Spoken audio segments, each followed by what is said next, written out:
Okay, good evening, ladies and gentlemen. Welcome to STEMwithKino.com with Kino. Why are we here?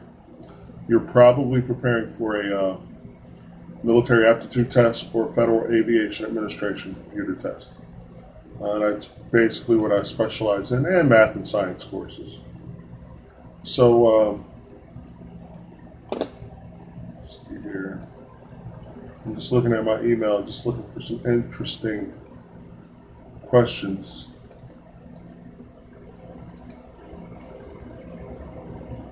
And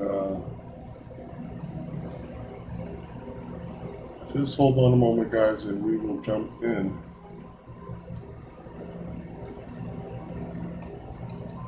Okay. Let's kill that. Okay, I had the pleasure of meeting some recruiters today in Fairless Hills, Pennsylvania. And so if you are in the Fairless Hills, Pennsylvania area, like the Morristown, Levittown, Bristol, what is over there and everything like that. I got a business card from Technical Sergeant Ryan Taylor Cross. And that's if you're interested in crossing into the blue. We actually had a really interesting conversation about what the numbers are for certain jobs and stuff like that, and I was really actually shocked to find out that some of the jobs that you would think was some of the what am I trying to say? Some of the jobs that you would think you would have to score really high points on weren't really that bad, actually. But I know, like most people that I run into when I tutor, most people have problems with math and science subjects. And I always pick on my sister because she's not very good at math. I'm like, that's because you don't think logically.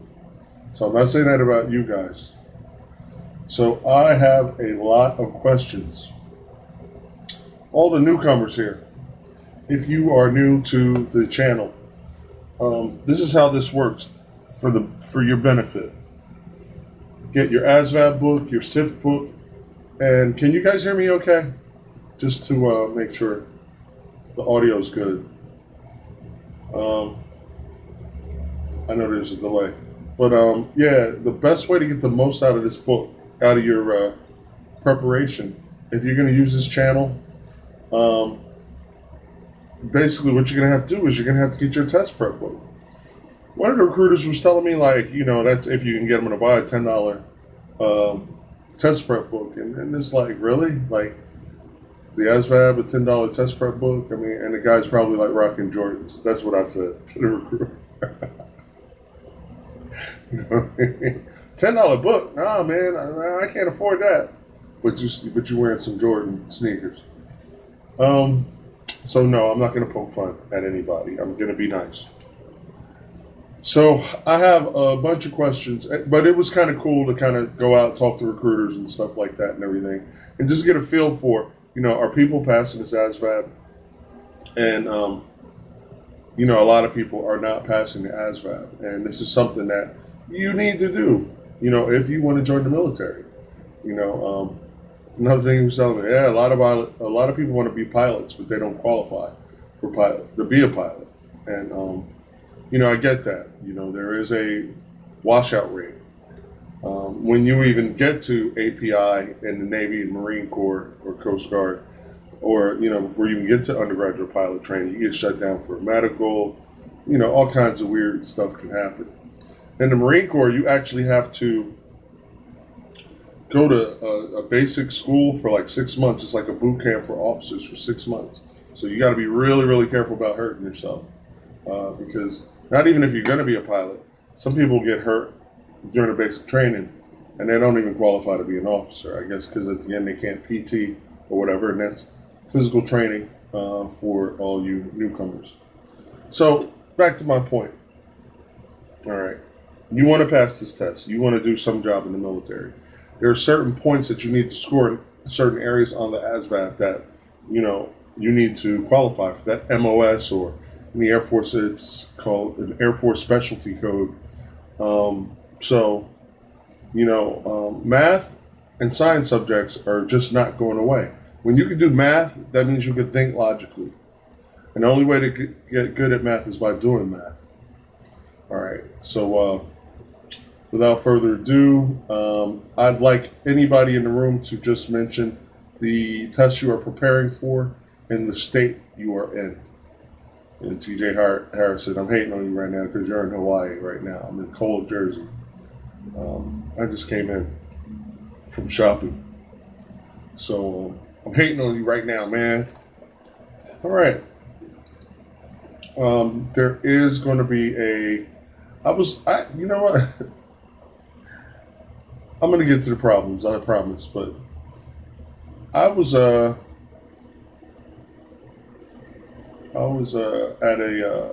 go see the recruiters, and there was a convenience store. I'm not going to say the name. I went over there and got their chili. I love chili. After I ate that chili, I just started feeling warm. But I feel a little bit better now. I do feel a little bit better because it's like, look, I got to be there for my guys. All right. Okay. So word problems are really, really, really big on the hit list of things. And I just got one in the email. All right. And we're going to deal with this. All right. The way that you solve word problems is line by line. Week after week after week after week, I tell you guys this. Line by line. Line by line and diagram. Okay. That's what keeps you out of trouble. A lot of people have trouble transferring the words into a diagram or into numbers. All right. So a restaurant wants to make a pizza that is 10% bigger than the current 8-inch pizza. So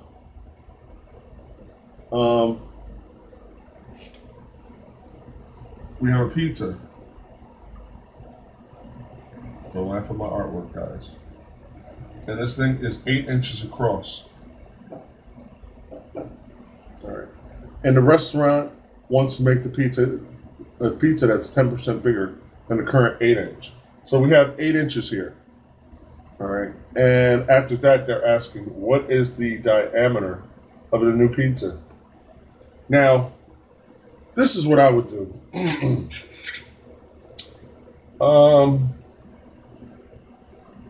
Some people would shoot for the diameter, but that's not exactly right. What I'm going to shoot for is square area. And area equals pi r squared. So if this 8-inch, the radius is equal to 4 inches. All right. And currently, right now, the area that this pizza covers is, let's see, area is equal to 3.14 times 4-inch radius, 16. So the area that this pizza covers, 16, 24, 8, 18, 0. I can feel a little bit better. Maybe it's you guys. It's like I gotta pull my head out. Okay. So this is the area in square inches. All right, 49.24 square inches. Now, I want this pizza to cover 10% more area. And like I told you guys before, whenever I want to know 10% of the number, of any number, I have 49.24. I'm going to move the decimal over one place. And 4.9, we're going to round it up to 5. Should we? No, let's keep our math tight, 4.9. All right, so 4.92 is 10% of 49.24 square. That's IN inches, guys. And all we need to do, since we found 10%, we just add it. 48.24 plus 4.92, 6, 11, 13, 53. All right. So now what I'm going to do is I'm just going to guesstimate. The new area of the area of the new pizza is going to be 53.16 square inches. That will be 10% bigger because the old area of the old pie was 49.24. The new area of the new pie is 10% more. So we slid the decimal over 1, added 4.92, and got 53.16. Now, these numbers get a little nasty, and so you would just roll with the closest one to your multiple choice answer. Okay, so area equals pi r squared. All right, so pi we know, r is the unknown. So what I would do is I would divide this by 3.14 because the area is pi r squared. So we know this is 3.14. We know this is r squared. And that would yield an area or 53.16. Yeah, these word problems are pretty nasty. But the harder you do them here, the easier they'll be on the test. 3.14 r squared. We're looking for r squared. So we got to divide 3.14 by both sides. 3.14. And all you guys out there that hate decimals, you're going to have to get better at that. So 3.14, 53.16. 1, 2 decimal places, 1, 2 decimal places, decimal, decimal. And how many times is 300 go into? And like I said, I'm going to guesstimate. And that would be 3.14. 2 is too big because it would give us 628, and that's bigger than now. So you got to borrow some energy from there. 117, 2, 17, and I'll just take it to the decimal. The 6 comes down, and now we have 2176. And I believe 7 will work in this case. 314 times 7, 28, 9, 28, 9, and 21. All right, 28, checking my math, 9, 21. So 2198 is the r squared that we're looking for. So 2198 is r squared. And I know I'm running out of real estate. This is a really tough question. I didn't think it would be this hard, but it's not really that it's hard. It's just a lot of math involved. So r squared is equal to 21.98. So let's just round it down to 20. 21 will be root 7 root 3. So we'll just run it. We'll round it down to 20. So r squared, when we have r squared equals, we'll just round down to 20. In order to get to r, we have to get rid of the square here and put a square root over the 20. All right, and then r will be equal to 5 root 4. And all my guys that do radical numbers, radical simplification with me understands that. And oh, check this out. Hold up, square root of 5, square root of 4. So actually this would be actually 2, because this square root breaks down into 2, and then root 5. Root 5 is like square root 3.2, somewhere around like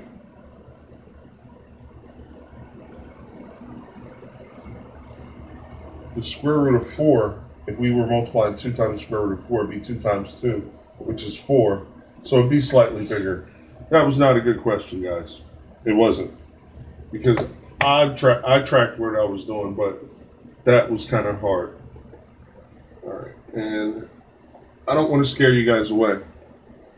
All right. So what I will do is, all right, let me look at what my subscribers are sending me. And if I don't really see anything. All right, so for you new guys, if you, and anybody that works with me knows how to do this, 550.24. Good, Leon. Good. Yeah, a little crowd participation. All right. It's really, really cool. I'm not sure if I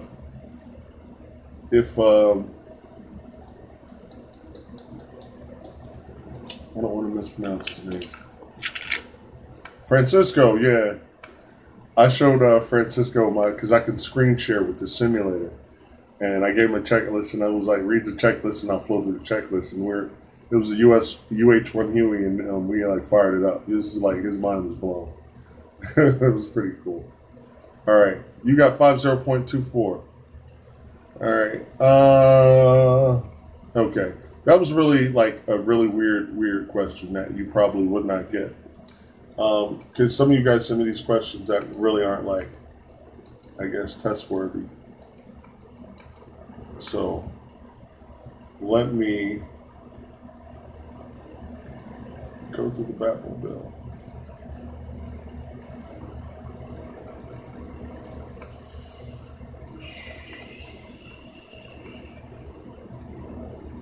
I know one concept that I've been hitting my people with. It's simplifying the square roots, but at the same time, there's like an exponent under the radical. So yeah, let's talk about that. Let's talk about that, son.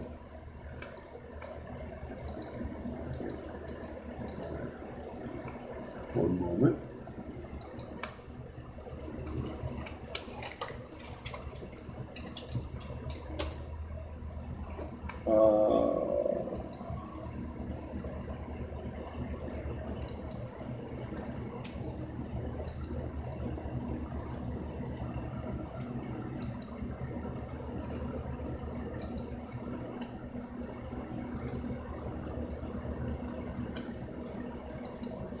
Okay, so really, really big concept that it takes people a little while to get.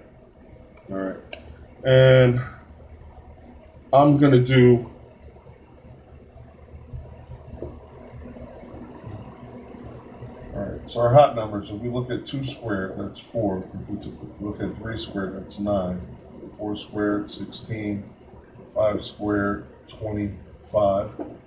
6 squared, 36, 7 squared, 49, 8 squared, 64, 9 squared, 81, and 10 squared, 100.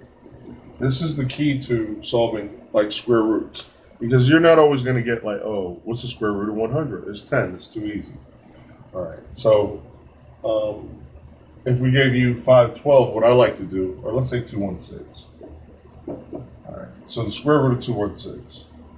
The first thing you have to do is you have to look for factors. So when the factors are things that multiply with each other to give you 216. So 1 times 216. That's just how I do it. Now I'm looking for one of these hot numbers in my factors as I break it down. So I'm looking for a 4, 9, 16, 25, 36, 49, 64, 81, or 100.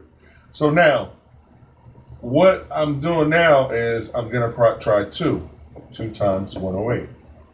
Now, there's no 2 and there's no 108 in the list. And as you use this list more and more and more, it'll get easier, I promise you.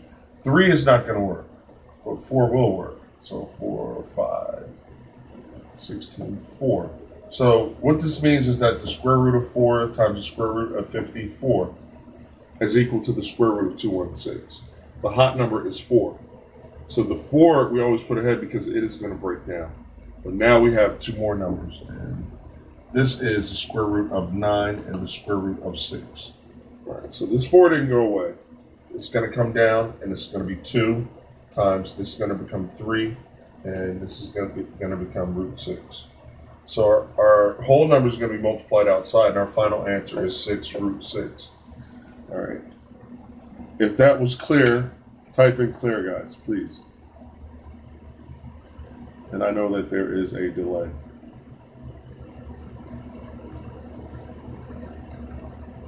Looking for 3 clears. 1.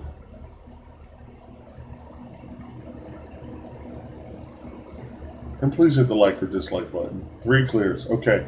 Now, sometimes they'll put you in a situation where you'll have 216, And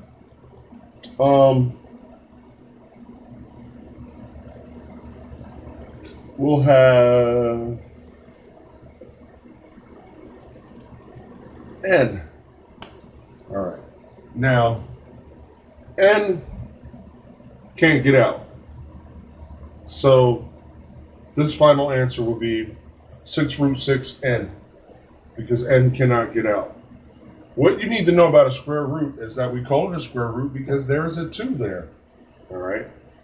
So let's just say, let's take something simple. 100v to the third power. All right.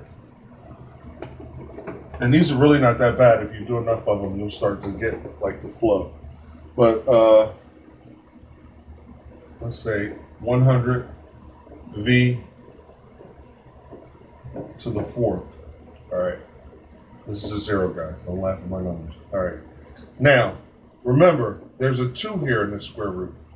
The 100 is going to come out and become 10, and the v4 is still going to be in under the radical. Now, remember, this is a 2. In order for v to escape, it has to have at least 2, a 2 in the exponent. Now, to get out, it's got to pay up 2. So our final answer is 10v squared. And that's it, 10v squared. Now, the reason why is because we have a 2 here, but we don't even like acknowledge that. 10v squared is the answer. So you got to think of it like, okay, the v is trying to escape. It can't escape with just v to the first power. It can escape with v to the second power. All right. So that's like kind of like a little weird. And this is DVRable, so you can look at it. Now, there's some special conditions. Let's say we're doing 25v to the fifth. All right.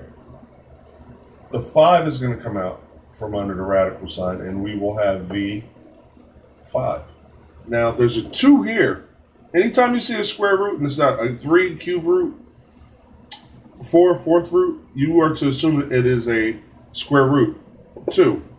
So in order for Victor to jump out, it's got to pay $2 in exponent points, we'll call it. So 5 to the third, and then 5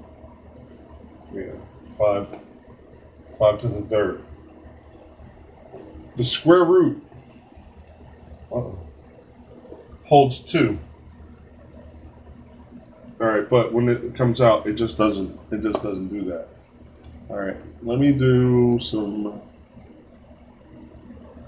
hard ones. Now, I told you that a single, if it doesn't have an exponent, it's just one it can't get out.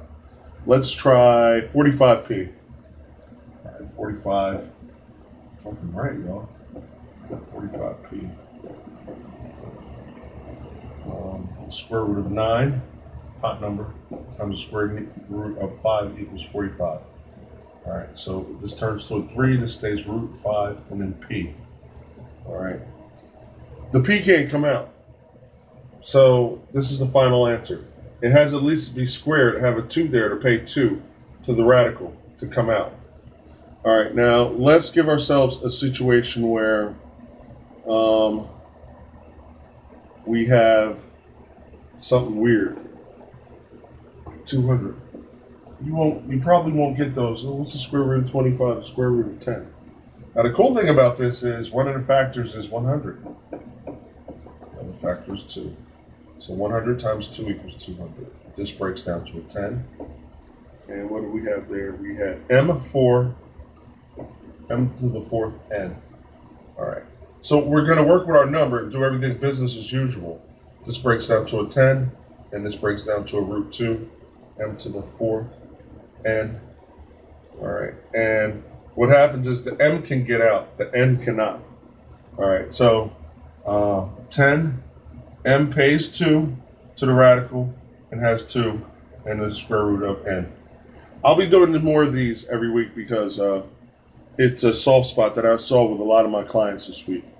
And so let's try something different. I don't want to do radicals the whole live stream.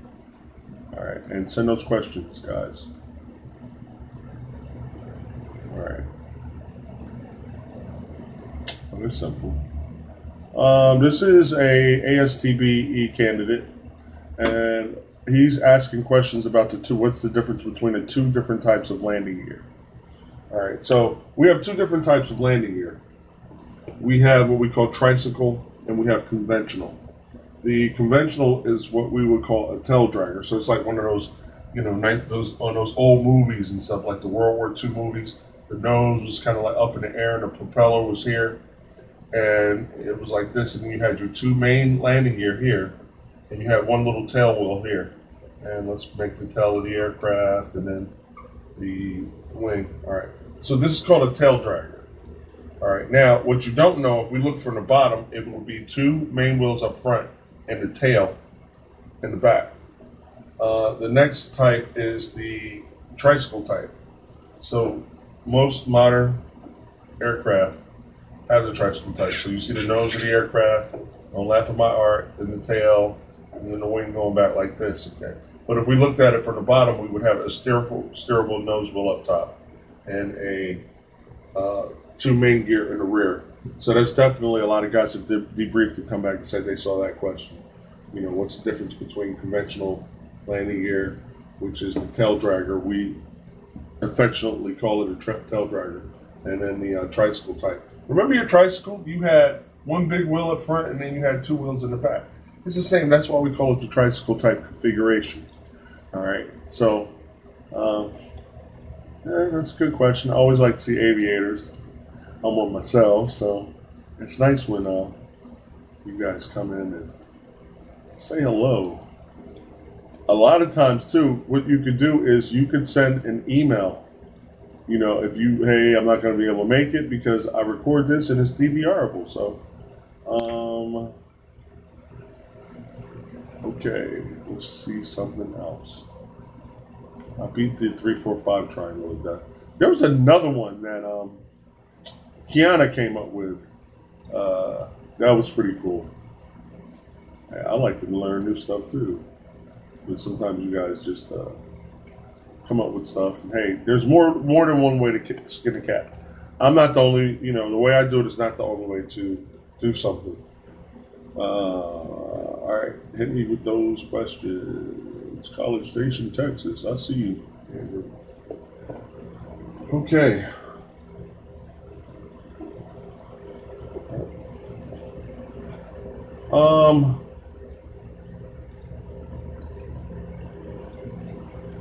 What would a live stream be without a distance, rate, and time question?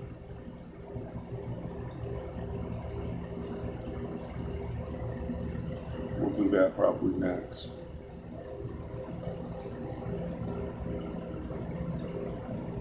And please hit the like or the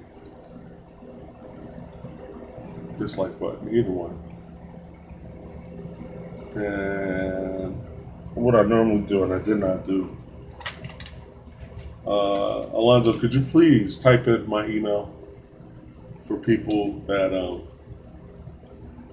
not Alonzo, TJ. Could you type in my email, TJ? So people know if you have questions, if you want to see me do certain type of questions, just let me know.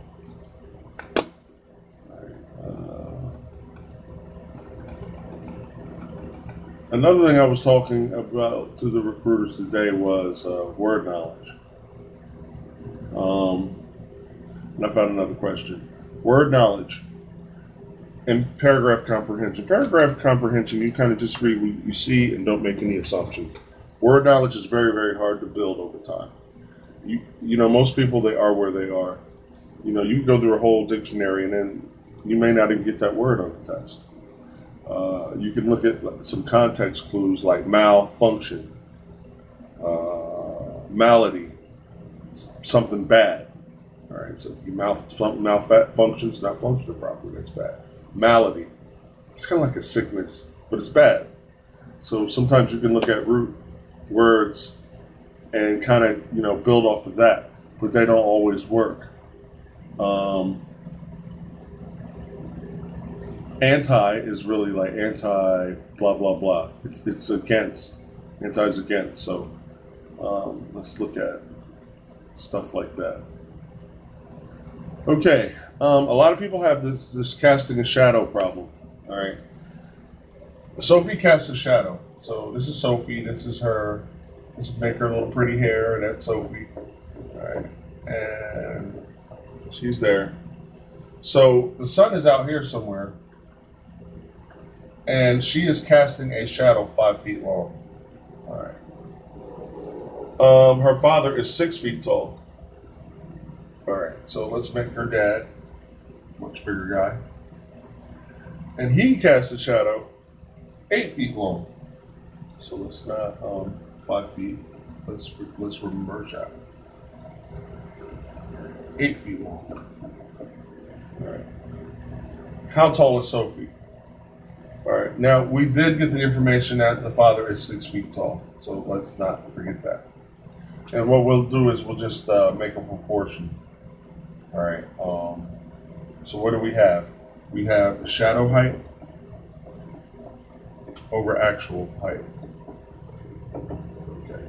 So the shadow height, Sophie is 5 shadow height. Actual height is unknown. The father, shadow height is 8 feet. And let's put our labels on. And his actual height is 6 feet. So if we cross multiply and divide, we will come up with an answer. So 6 feet times 50 feet is 30. And 30. Shadow height over actual height. 5 feet. We don't know how tall she is. And let's look at our options. 6 feet 8 inches, 4 feet 10 inches, 4 feet 6 inches, and 3 feet 9 inches. All right, so 6 feet. We know she's got 6 feet 8 inches because her dad cat is 6 feet, and she can't possibly. So the process of elimination. Her shadow is like not half, but almost half, because we got a 4 foot shadow that she's casting. So sometimes you can make a comparison. But we cross multiply 5 and 6, we get 30, we divide by 8.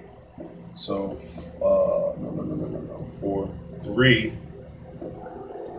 it's going to be 3 point something.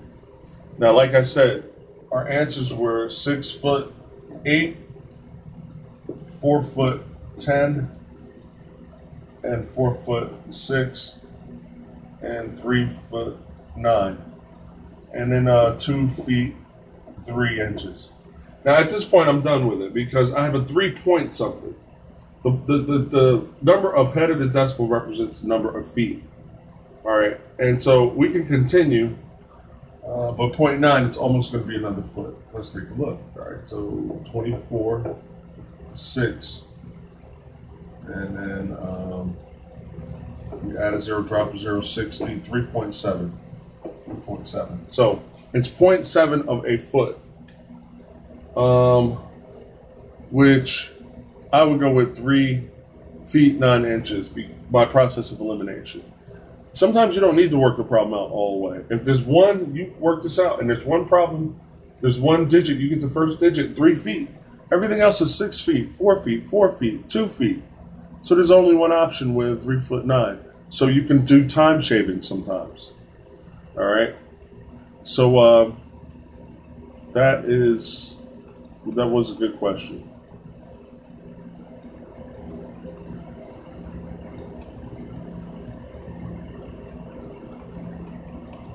Newcomers, you're gonna have to be familiar with a 3, 4, 5 triangle. All right. For instance, if one side of the triangle is 3 and the other side is 4, then the hypotenuse is automatically going to be 5. Now we have variations of that. So one side is 3, one side is 4. The hypotenuse is automatically going to be 5, guaranteed. All right. Now you have to be able to identify 3, 4, 5, which somebody just sent me this question. And they're asking the hypotenuse of a right triangle whose legs are 6 and 8 feet is. All right, so we got 6 and 8 feet. And they want to know the hypotenuse. So we have 49, 55, 81, 90, and 100. This is a variation of the 3, 4, 5 triangle because 3 times 2 is 6, 4 times 2 is 8, and 110. So 10. Now, why in the heck? This question is hypotenuse of a right triangle is whose legs are 6 feet and 8 feet is. It's a typo. There is no way you can have a 6 foot and an 8 foot, and then so maybe they were supposed to put like 9.9. I never, ever. Okay, this is what they did. It's 10, right? And I'll show you this guys during the Google Hangout because everybody be like, man, he lying. No, I'm not lying. 6, 8 is a variation. 3 times 2, 4 times 2. And so 5 times 2 is 10. So that is going to be the length of the hypotenuse. And you could have had 600. One boat goes 600 miles north. The other boat goes 800 miles east. And the distance is going to be 1,000. It's still a variation of the 3, 4, 5. All right. Because 3 times 200 is 600, 4 times 200 is 800, and 5 times 200 is 1,000. So, like I said in previous live streams, you can make tons of questions, tons and tons and tons, just off of 3, 4, 5. And I forget the other one that Kiana, shout out to Kiana, because you came up with another triangle that was relevant, and I can't remember it at this time. All right.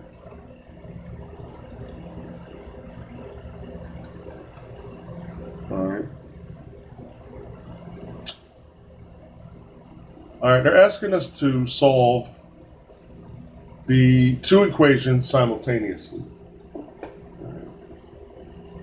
on this one. So we have 5 Victor minus uniform equals -2. And then we have negative Victor plus 9 uniform equals 18. And our answers are U's and V's. So 3, 9, 2, 0, 1, 9, -2, -36, and 3 and -15. All right. So those are our answers that we have, our selections A, B, C, D, E.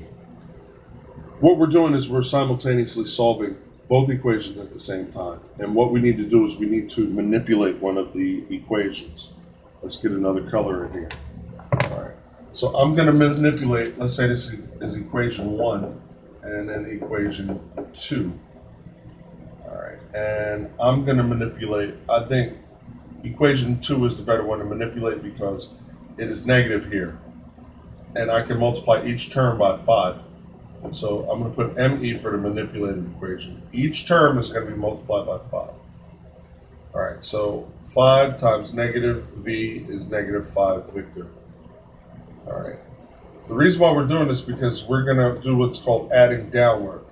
All right, and what we're doing in effect is isolating the U's. All right, so when we add downward, this is +8 because -U and 9U is +8. And then 2 plus 18 equals, that is 16. So now what I'm going to do is, you know what, guys? Effing up here. Everything's multiplied by 5. +4, 5, uniform. Stop laughing at me, TJ. I know you are. And then 40, 90. All right, so each term was multiplied by 5. So 5 times -V is -5V. 5 times 9 is 45U. and then 5 times 18 was 90. Now we can vertically add down. 5v plus negative 5v is 0v, so we're isolated to u's. Negative u and 45u will be 44u. Notice we're just taking this one out because we've manipulated that equation so that when we add downward, we isolate. All right, and then negative 2 and 90 is 88. So this is a u. All right, 44u, 88 divided by 44, we divide by 44 on both sides. U is going to be equal to 2. So that would be this one, positive 2. Now here's how we test it. We can just slide in the 2 because u equals 2 now, and we'll see if this works. So this is how we test it. All right, u goes in here. There's a negative 2 on the outside, and then 5v equals negative 2. I use this one because the numbers are smaller. You could have tested this one, but if the small numbers are smaller, I can move faster. So now,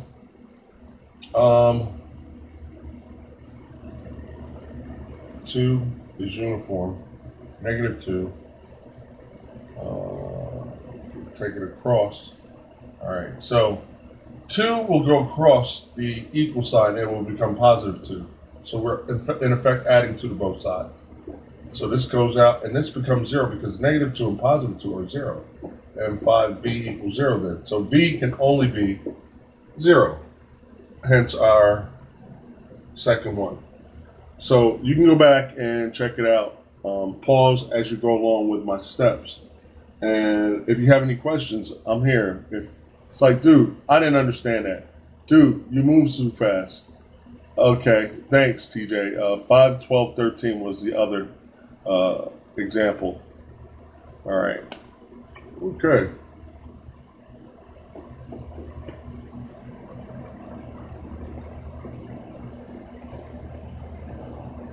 Now, guys, some of this math may look hard. I've had like some of my subs that come in here and stuff like that, and they're used to it.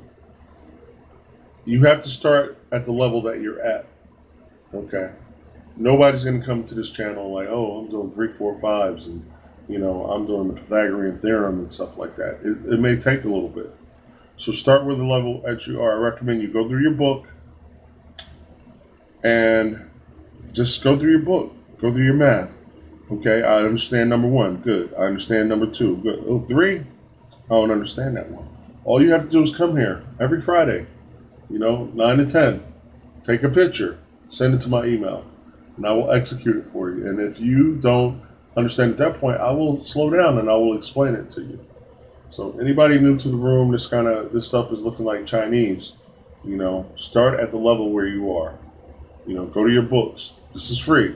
So, people are sending questions more than usual. I'm like, wow, that's like a crap load of questions. I'm like, ooh, which one do I pick? So,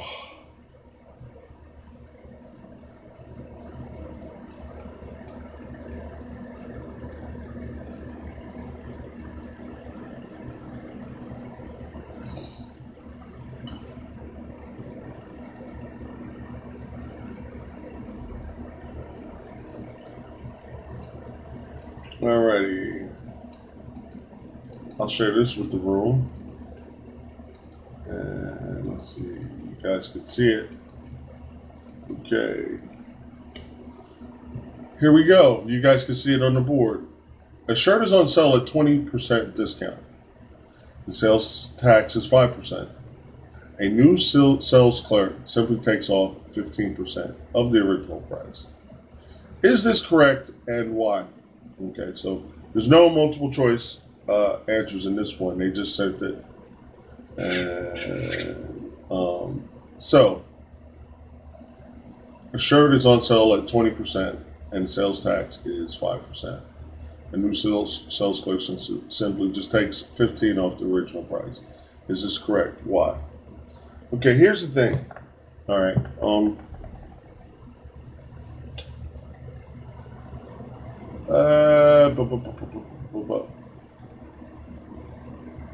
I like to work with 100. When they don't really give me any answers, I work with $100 because it's really, really good to work with, and you can see percentages and stuff. So we'll have two cases. A shirt was on sale at a 20% discount. All right. So if we have a 20% discount, if I ever want to find 10% of anything, I just slide the decimal over 1. So $10 is 10%. $20 is 20%. All right, so we have $80 at this point. And then we are going to add the sales tax, which is it's 5%. Now let me show you a little trick. If I multiply by 1.05, that will give me the final price at the end of the day. All right, so 0, 0, 0, 4. Okay, 0, 0, 0, 40, boom, 0. Place filler. These are going to be all zeros. And then we have 2 more, and 8, 0, 0, 0. All right. So at the end of the day, 1, 2, 3, 4. The shirt is going to be $84. All right. This is with the 20% discount and the 5-cent sales tax.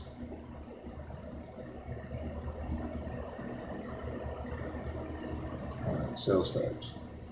Now, the new clerk just comes in and says, you know what, I'm just going to take 20. I'm going to take 15% off the original price. I can already see that that is not the correct way to go because they're actually going to pay more. Again, I told you if I want to know 10% of any number, slide the decimal over 1. That's 10%. We're deducting, in this case, 15%. So 10% is 10. Half of 10 is 5. You add 10 and 5, 15. So in this case, we just deduct $15. And I think you pay like $1 more. 10, yeah. So 0, 0, 85. So it's not correct. You pay $1 more. But then you know what? And what about the sales tax? What about the sales tax? Okay, because we added sales tax in this place, and the question clearly does not say anything about the new sales clerk just simply takes off 15% of the original price. Is this correct? No, it is not. And why? Well, you guys can see why. You're actually going to pay $1 more, and we haven't even seen the effects of the sales tax.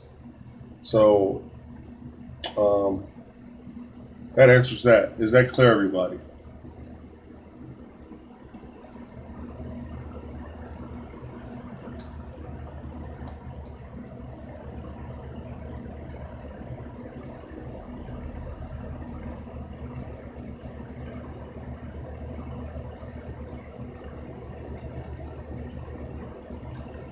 I like that. Crystal, dude. All right, one more.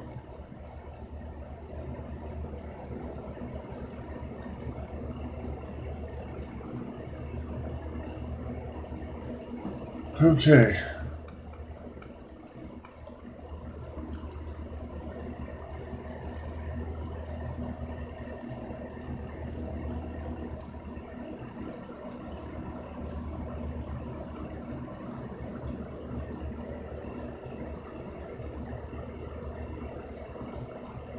Oh, that's a nice one.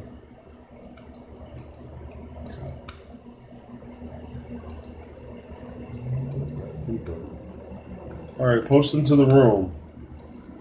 Guys, don't be afraid to jump in. Good crowd participation. There are no multiple choice answers with this.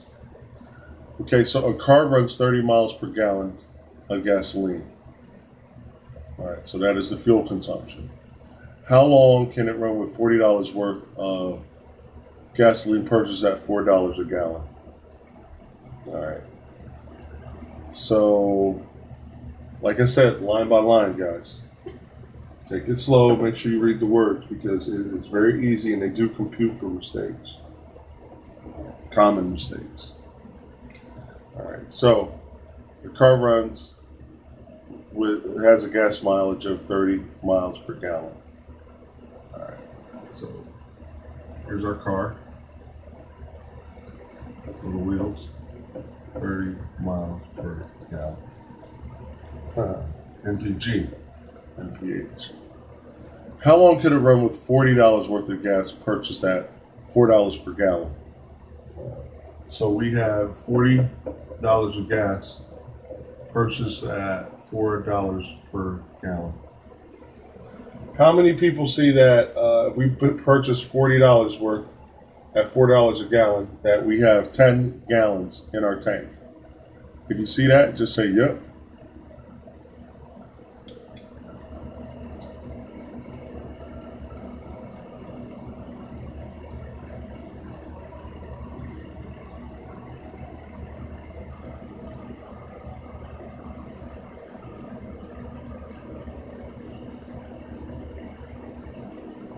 So at this point, we have $10 worth of gas.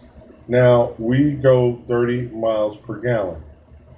So I see 300 miles. All right. Because we have 10 gallons in the tank. And we get 30 miles per gallon. Miles per gallon. 3 times 1 is 3. Add the 2 zeros. Quick and fast. That was a nice, neat one. All right.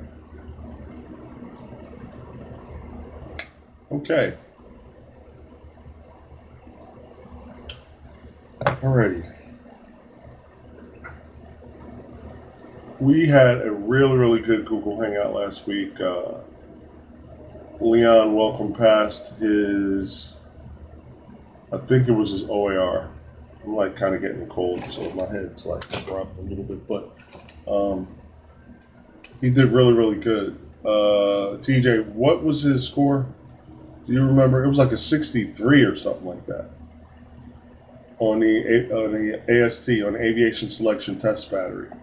You know, he had been watching my videos, and that's for the United States Marine Corps, the United States Navy, and the Coast Guard. So we only have like 5 minutes left in the actual live stream. Please hit, oh man, you got the numbers and everything. Just look, I remember, I recorded everything. All right.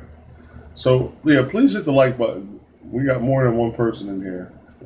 Nobody's hitting the like button. Or dislike, you know. If you like to critique me, please send all positive criticism to KIENLTHOMES@gmail.com. All right. If you guys are interested in the Google Hangout, please type in. Send me an email if you're interested in the Google Hangout. I mean, I don't feel bad like I felt earlier, but I feel a little bit better. It's damn chilly. I'm not even gonna say the name of the store. I want to, but I'm not.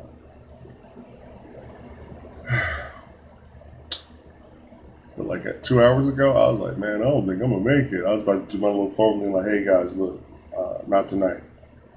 But I was like expecting some, potentially expecting some special guests. So I said, I'm not gonna be like, oh, I do this every Friday night and then not be there on a Friday when I passed out business cards and all that stuff.